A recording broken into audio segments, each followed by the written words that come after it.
देखिए financial freedom ना एक मिथ बोल के चीज़ होती है जो कि बहुत मुश्किल होता है अटेंड करना। तो आप कहोगे सर तब वीडियो में थंबनेल ऐसा क्यों डाला कि 2023 में हम फाइनेंशियल फ्रीडम अटेंड कर लेते हैं।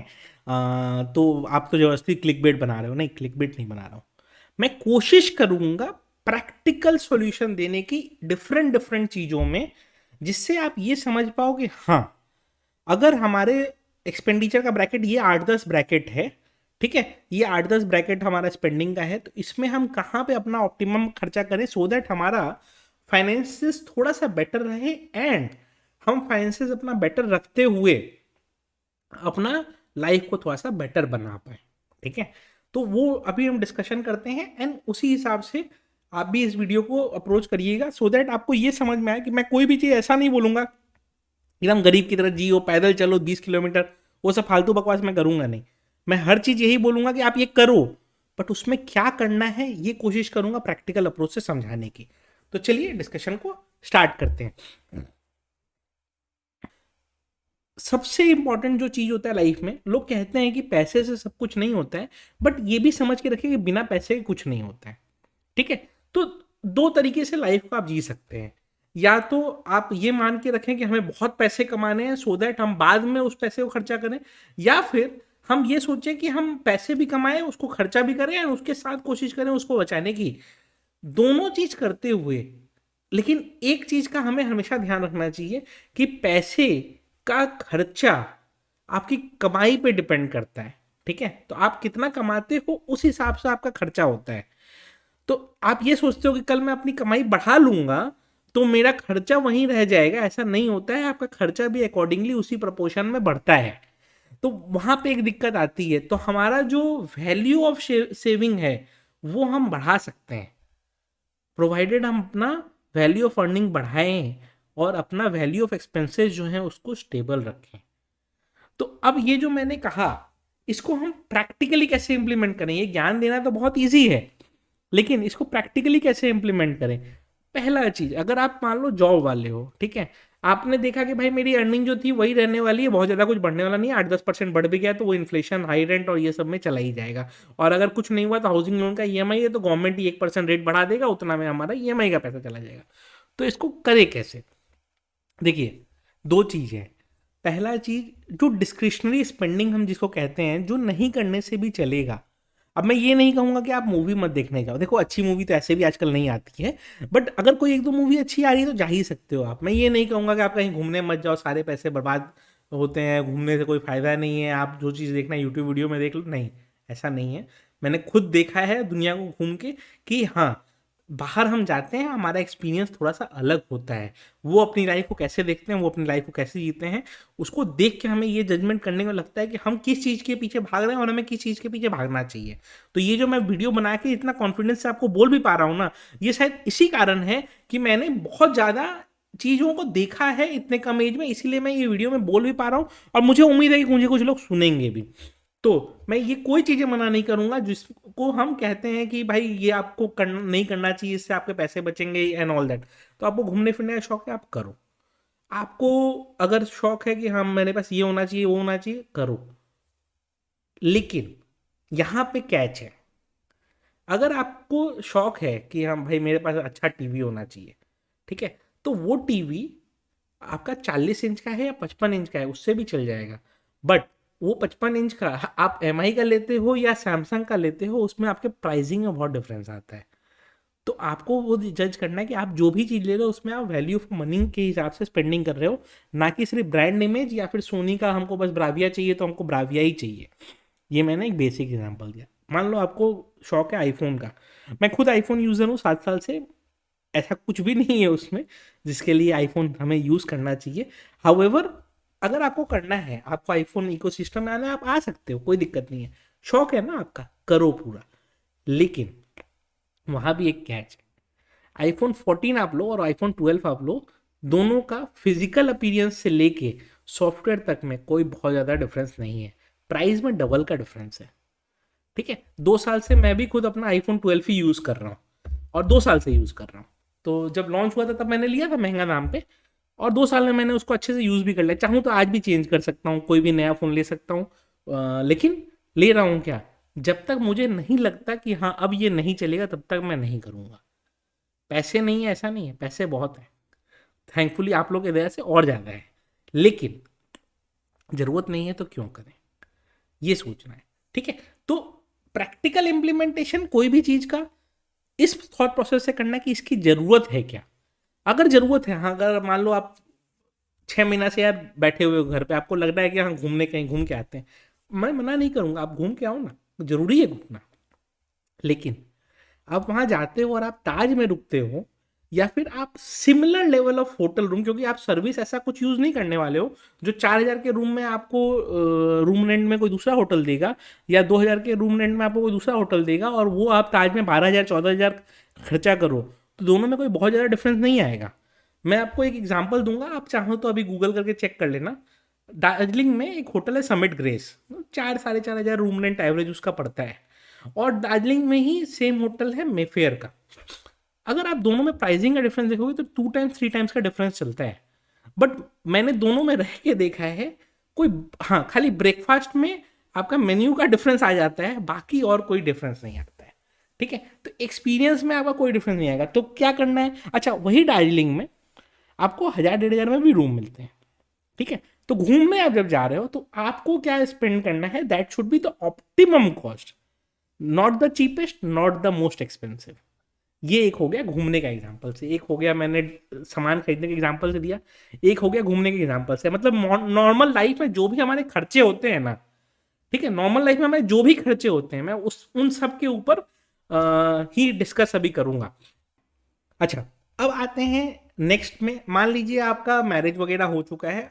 अब मैरिज में क्या एक्सपेंडिचर होता है ना, उसमें मैं नहीं जाऊंगा, क्योंकि उसमें क्या होता है, मान लो आप मैरिड नहीं हो, या आप घर में किसी का शादी कर रहे हो, या फिर आप खुद की शादी कर रहे हो, या आप अपने बच्चों की शादी कर रहे हो, क्योंकि मेरे व्यूअर्स हर एज ग्रुप के हैं। मैरिज में ना सोशल स्टेटस और सोसाइटी बोल के चीज़ होती है, उसमें बहुत कुछ कट डाउन करना ना पॉसिबल नहीं है।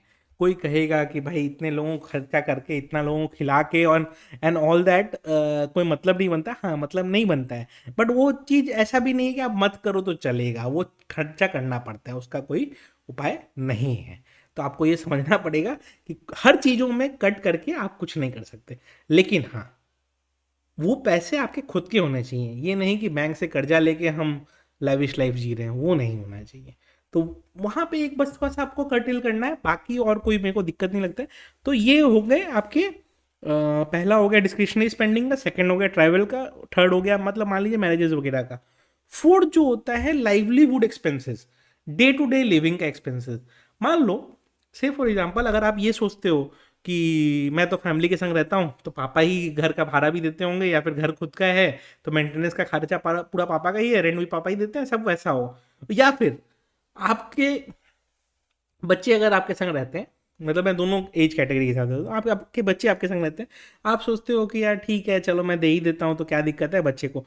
तो दोनों सेंस में आपको ये समझना पड़ेगा कि अगर आप मान लो पेरेंट्स के संग ही रहते हो, सारा खर्चा वही करते हैं, आपकी अगर अर्निंग है ना, तो ठीक है, साल का 12 का 12 महीना नहीं, लेकिन एटलीस्ट 3 महीने जितना कोशिश करो कि वो खर्चा आप करो, सो दैट उस समय, मान लो वो समय आज नहीं होगा, 5 साल बाद होगा, 10 साल बाद होगा, जिस दिन आपको अपने एक्सपेंस से वो खर्चे निकाल के देने पड़ेंगे। ग्रोसरी का एक्सपेंस हो गया, इलेक्ट्रिसिटी का एक्सपेंस हो गया, डे टू डे लिविंग का हो गया, मेड का हो गया, मतलब जिस तरह के भी expenses day to day living में होते हैं, वो अगर खर्चा अगर आपको करना पड़ गया, उसके लिए आप मेंटली प्रिपेयर रहो कि हाँ, वो बर्डन अगर हमारे ऊपर फाइनेंशियली आता है तो हम वो बर्डन को कैसे ले पाते हैं। एंड अगर मान लीजिए आप अपने बच्चों के संग रहते हो, एंड आपके बच्चे अर्न करना चालू कर चुके हैं, तो आप ये बर्डन भी, ठीक है, आप ये मत बोलो कि भाई 50-50 कर लेते हैं, नहीं, लेकिन 1-2 महीना का बर्डन एक बार पास ऑन करने का कोशिश करो उन पे, सो दैट क्या वो भी लर्निंग करें, उनका भी लर्निंग का होता क्या है ना, कुछ लोग सोचते हैं अरे यार पापा को दे के क्या ही करेंगे, पापा तो एफडी वाले हैं, अपने लाएंगे स्टॉक मार्केट में 50% कमाएंगे रिटर्न। तो देखिए ऐसा नहीं है, कोई भी पैसे आप तभी तक लगा सकते हो जब वो पैसे आपके पास सरप्लस में हो। ठीक है, तो पहले तो आपको उस एक्सपेंडिचर लेवल पे अपना सरप्लस को डिटरमाइन करना है। तो अगर आपका एक्सपेंडिचर लेवल पे सरप्लस ही नहीं है तो आप क्या डिटरमाइन करोगे, ये हो गया। तो दोनों कैटेगरी में अगर आप पेरेंट्स के संग रहते हो एंड वो खर्चे आपको करने हैं, तो आप उनको पैसे ऑफर करो कि एटलीस्ट 3 महीने का मेरे को चलाने दीजिए, देखिए करके कोशिश करिए।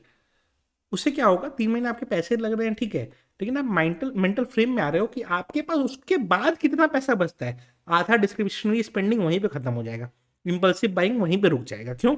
आपको समझ में आएगा कि नहीं भाई, खर्चे ये सब भी होते हैं। फिर उसके बाद आएगा ये वाला, और जैसे पेरेंट्स का मैंने बताया, तो बच्चे रिस्पॉन्सिबल बनेंगे, वो चीज़ हो गई, ये हो गया।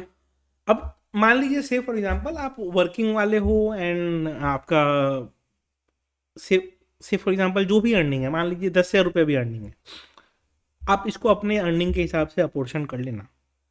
मेरे हिसाब से आपके अगर बच्चे वगैरह हैं ना, आपको एडुकेशन पे खर्चा करना है, तो आपका एडुकेशन का बजट, अब आप कहोगे सर कि उस बजट में अच्छा स्कूल नहीं मिला तो वो लॉजिक से नहीं जाना है। मेरा कहने का मतलब दूसरा है, मैं उस हिसाब से आपको समझा रहा हूँ।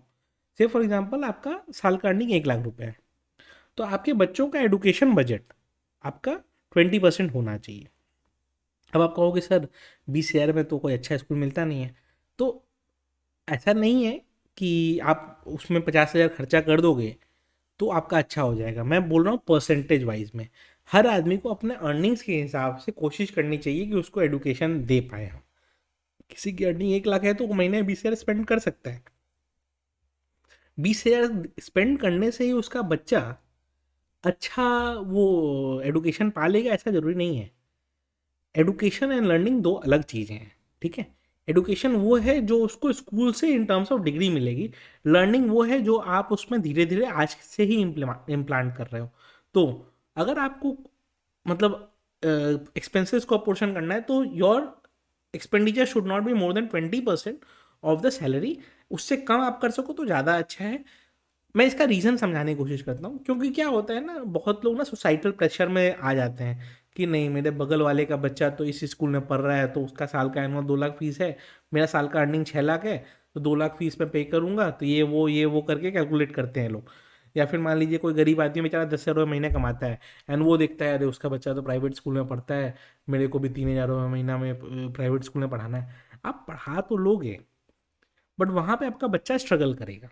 स्ट्रगल इसलिए करेगा क्योंकि वहाँ जो बच्चे आते होंगे वो उसी लेवल के आते होंगे। वहाँ उसके कारण क्या होगा, उसके दिमाग में क्या है, मेंटल ब्लॉकेज एक दिन पर दिन बनते जाएगा बनते जाएगा बनते जाएगा, एंड वो आगे जाके लॉन्ग रन में उसको खराब कर देगा। तो आपने कोशिश किया था उसको पढ़ाने का, वो पढ़ाने के बदले माइंड में ये ब्लॉकेज कि घूम रहा है कि मैं गरीब हूँ, क्योंकि उसका सर्कल वैसा बन जाता है। तो ये चीज़ें भी हमें थोड़ा सा इम्प्रूव करनी चाहिए। अब आते हैं हम एक और मेजर एक्सपेंडिचर जो होता है और जो जजमेंट होता है, रेंट पे रहें या ओनरशिप मतलब फ्लैट खरीदें। तो देखिए मैं पर्सनली मानता हूँ कि अगर आप ऐसा काम में हैं जहाँ आपको शायद लोकेशन चेंज कभी फ्यूचर में ना करना पड़े, तो आपके पास ओन घर या ओन फ्लैट होना चाहिए, ठीक है। रिगार्डलेस कि स्टॉक मार्केट में ये रिटर्न है, फ्लैट में कोई रिटर्न नहीं है, वो सब फालतू बकवास समझ जाइए। बट अगर आप ऐसे जॉब में हैं जहाँ पे आपको मालूम है कि भाई बिना स्विच किए तो मेरा होगा नहीं, मेरे को बिना लोकेशन छोड़े मेरा कुछ काम होगा नहीं, ये वो, तब आप खरीदिए मत कभी भी, तब आप रेंट पे रहिए। क्यों रेंट पे रहिए? क्योंकि आपको लोकेशन कल चेंज करना पड़ेगा तो वही एसेट आपके लिए बर्डन बन जाएगा। जो आप एसेट समझ के फ्लैट ले रहे थे तो वो आपके लिए बर्डन बन जाएगा। रेंट पे आप रहोगे तो आप मोबाइल हमेशा रहोगे। बट जैसे मैं अपना एग्जांपल देता हूँ, मेरा ये खुद का मकान है। पापा ने एक फ्लोर बनवाया था 2011 में। उसके पहले भी हमारा खुद का ही फ्लैट था, बट ये मकान में पापा ने 2011 में एक फ्लोर बनवाया था, 2016 में मैंने एक फ्लोर और ऐड करवाया। तो मैं अभी जिस फ्लोर पे रहता हूँ ये वाला ही फ्लोर है, और हमने ये इसको ऐड करवाया। ऊपर चाहे तो और ऐड करवा सकते हैं, उतनी ज़रूरत नहीं है क्योंकि इंसान से ज़्यादा आज के डेट में रूम हो गए हैं मेरे घर में, तो ज़रूरत क्या है। चूँकि हम थर्ड जनरेशन है यहाँ पे बंगाल में और कलकत्ता में, दादाजी थे, पापा, फिर मैं, और मैं और कोई जॉब वगैरह में तो ऐसा कुछ हूँ नहीं, तो मैं दूसरे लोकेशन पे क्या ही जाऊँगा, मेरे को रहना यहीं है। तो अगर मैं यहाँ पे रेंट पे रहूँ तो डजेंट मेक सेंस कि मैं जनरेशन से रेंट पे करते आ रहा हूँ, ठीक है। तो कोई सेंस नहीं बनता है, तब मेरे को क्या है, या खुद का मकान हो या फिर खुद का फ्लैट हो। बट अगर मान लीजिए जैसे मेरे कुछ कजन्स हैं जो जॉब करते हैं, कोई बैंगलोर में जॉब करता है, कोई दिल्ली में जॉब करता है, वो आज दिल्ली में है, कल स्विच करके हैदराबाद चले गए, परसों स्विच करके बैंगलोर चले गए, तो जॉब चेंज वो करते रहते हैं। तो उनको क्या है, फ्लैट खरीदना चाहिए क्या? नहीं खरीदना चाहिए, उनको रेंट पे ही रहें तो वो ज़्यादा अच्छा है। तो ये हो गया एक और एक्सपेंडिचर ब्रैकेट। अब 2023 में ये सब एक्सपेंडिचर ब्रैकेट जो मैंने बताए, ये थोड़ा आपको ना डिसीजन लेने में हेल्प करेगा कि इन तरह के डिसीजंस जब आए लेने में तो क्या हेल्प करे। अगर और भी कोई डिसीजन आपके पास आता है ना दिमाग में, तो कमेंट सेक्शन में बताइएगा, तो मैं उस पर भी कोशिश करूँगा कि कुछ अपना ओपिनियन दे दूँ कमेंट का रिप्लाई में। लेकिन मेरे हिसाब से ये सारे मेजर ब्रॉड एक्सपेंडिचर कवर करते हैं। ये सबके बाद एक कंक्लूसिव मैं एक चीज़ बताता हूँ आपको, आपकी अर्निंग 1,000 रुपये है, 10,000 है, 1 लाख है या 10 लाख है, आपकी अर्निंग जो भी है 25% पैसा जिस दिन आए उस दिन कहीं सेव कर दीजिए। मानिए कि 75% पैसा में ही हम सारा कैलकुलेशन करेंगे, तो मैंने ये जो 20% बच्चे के एडुकेशन का ही बताया, ये 75% का 25% है, यानी 20% नहीं, यानी कि 15% ऑफ द टोटल अर्निंग ही है। मतलब 25% पहला हम पैसा साइड ही कर देना है। अगर 10,000 भी आप कमाते हैं तो 2,500 रुपये पहले आप साइड कर लीजिए। वो उस दिन काम आएगा जिस दिन आपका कुछ काम नहीं आएगा, उस दिन के लिए उस पैसे को रखना है। तो 2,500 रुपये आपको एकदम साइड ही रखना है, या मतलब कि 25% आप एकदम साइड रख दीजिए। अब आप कहोगे सर मेरा तो उस एक्सपेंडिचर में चलता ही नहीं है, मेरे को तो ज़रूरत है, मेरे को तो उसके बिना चलेगा नहीं, तो एक्सपेंसेस को कम करिए, वहाँ पे एक्सपेंसेस आपको कम करने की ज़रूरत है। वीडियो अच्छी लगी हो तो लाइक कर दीजिएगा।